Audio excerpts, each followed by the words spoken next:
sincère, j'ai jamais réellement trouvé de difficultés en tant que femme. J'ai plutôt trouvé des difficultés en tant que jeune manager. Dans un environnement où généralement la progression professionnelle est très liée au nombre d'années d'expérience plutôt qu'à une vraie logique de développement de talent ou de management de la performance.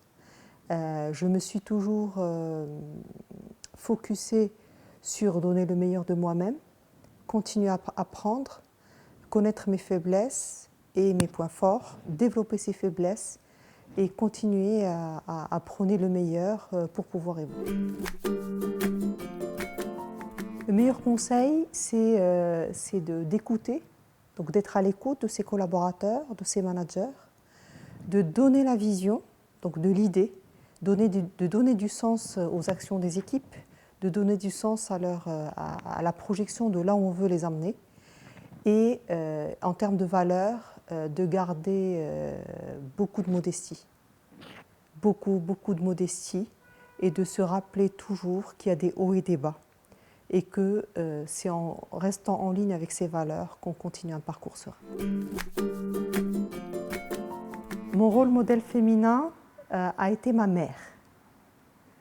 Une femme qui a beaucoup de caractère, qui n'a pas eu forcément la chance d'avoir accès à une éducation au niveau du potentiel qu'elle représentait, mais qui a toujours su insuffler dans notre petite famille le sens du devoir, le sens de la persévérance.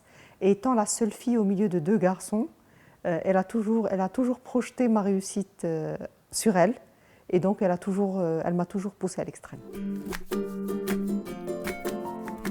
Je pense que je ne ressens pas qu'il y ait vraiment une problématique d'accès à ces postes pour les femmes. Il faut que les femmes sortent de leur zone de confort. Il faut que les femmes démontrent qu'elles ont la capacité et la capacité de gérer une vraie balance entre leur vie professionnelle et leur vie personnelle. Je suis une maman de 3 enfants, j'ai un mari formidable qui est un élément majeur de là où je suis aujourd'hui. Et je pense que assumer ce double rôle, l'assumer nous en tant que femmes, ne plus se sentir femme ou pas femme, moi c'est quelque chose à laquelle je ne pense jamais, donner le meilleur et ramener toujours les discussions, les challenges au niveau du professionnalisme est la clé de succès pour nous toutes. Sortez de vos zones de confort, choisissez le bon partenaire dans votre vie personnelle parce que c'est un élément clé.